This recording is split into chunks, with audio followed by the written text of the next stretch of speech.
Je suis Marie Djedjou, la vice-présidente de la Fédération des familles pour la paix mondiale, section Sénégal.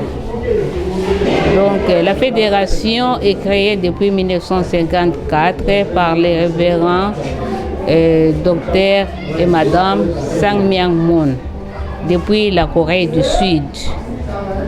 Le but, c'est pour promouvoir la paix. Et la fédération aussi met l'accent sur les valeurs familiales. Parce que nous pensons que la paix doit commencer dans la famille. Et la famille est l'école de base. Parce que l'éducation doit commencer dans la famille. Si nous voulons avoir une bonne société, nous devons commencer de maintenant à éduquer nos enfants dans notre famille.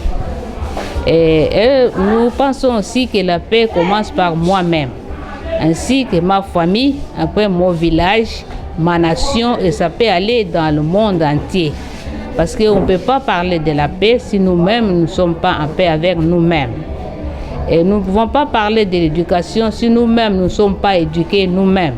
Si nous ne pouvons pas aussi éduquer nos enfants pour prendre la responsabilité demain. Donc l'éducation de base commence dans la famille. L'école nous donne une éducation scientifique, mais nous avons la mission d'éduquer nos enfants, l'éthique familiale. Nous devons les apprendre comment s'aimer en famille les uns les autres, comment se pardonner, comment créer l'unité, commencer dans la famille. Et avec cette idée, les enfants vont grandir avec ça et pourront être de bons leaders demain. Parce que s'ils ne sont pas éduqués demain, ils ne peuvent pas gérer une société. Si nous voulons aussi le développement de notre nation ou de notre village, nous devons avoir vraiment de bons enfants éduqués, une jeunesse bien éduquée. Parce que si nous avons une jeunesse qui est bien éduquée, nous pouvons vraiment avoir un monde que nous sommes en train de chercher à présent. Aussi, la fédération met l'accent aussi sur la confiance mutuelle entre mari et femme. Parce que si papa et maman ne sont pas en bon terme, ils ne peuvent pas aussi éduquer leurs enfants. Ça commence entre papa et maman et les enfants sont en train d'observer et tout ce qu'ils sont en train de leur dire, ils peuvent le faire parce qu'ils nous voient en train de le faire. Si nous-mêmes nous ne pouvons pas le faire, nous ne pouvons pas prétendre que les enfants le feront. Donc c'est ça la mission de la fédération des familles. Aussi, nous avons notre devise, c'est de vivre d'abord pour les autres. Pensez d'abord à autrui, après vous pouvez penser par vous-même.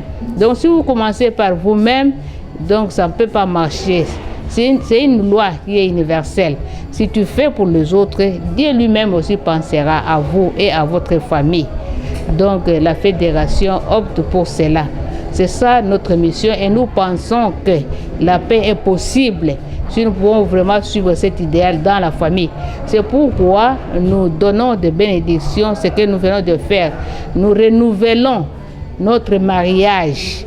Et ils viennent de terminer aujourd'hui les 40 jours de pureté. Donc ils ont observé cela. Donc c'est ce que nous voulons. Avec cette attitude, nous pensons que ce village peut aller loin. Il peut faire de bonnes choses. Parce qu'elle a montré vraiment. Nous sommes très très contents de cela parce que nous avons vu vraiment la qualité des personnes. Et nous avons vu la population, vraiment, ils sont tous adhèrent à cet idéal, à cette idée de la vraie famille. Donc nous pensons que tous les Birkamois deviendront de vraies familles.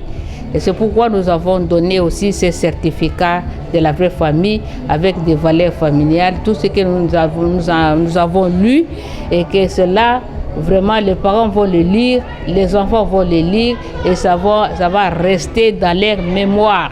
Et cela va commencer leur développement, un changement à eux. Ce n'est pas automatique, mais nous devons apprendre cela. C'est déjà dans notre tradition africaine. Nous savons que les parents, les grands-parents, toujours ils éduquent leurs enfants. Maintenant, mais il y a aussi le monde extérieur. Mais nous devons vraiment penser qu'avec toutes ces valeurs, si nous mettons ça en pratique, nous pouvons avoir un monde de paix, un monde meilleur. Et cela vraiment n'est pas un rêve, ça va être une réalité. Voilà, c'est ce que je peux dire pour la Fédération pour la paix. Nous avons beaucoup d'autres fédérations, la Fédération pour la paix universelle, la Fédération pour les jeunes, pour les femmes, pour les professeurs, pour les savants, des hommes de sciences, tout le monde. Parce que nous pensons que tous ces gens-là, ils doivent comprendre cela, ils doivent comprendre l'idéal, ils doivent comprendre et qu'en vivant pour les autres, qu'on peut changer une société. C'est pour cela que le fondateur et sa femme ont créé toutes ces fédérations-là. Impressionnant, c'est vraiment impressionnant. Je suis même très touchée par cet accueil-là. Vraiment, ils ont montré, ils ont fait preuve qu'ils ont compris avec leurs représentants, ce qu'ils avaient expliqué. Vraiment, ils ont adhéré à l'idée, ils nous ont bien accueillis, ils ont bien accepté, même surtout, tout le monde voulait que les âmes puissent les toucher, vraiment, parce qu'ils comprennent, ils ont compris vraiment l'importance de cela, parce que c'est pour nous purifier aussi extérieurement. Merci beaucoup.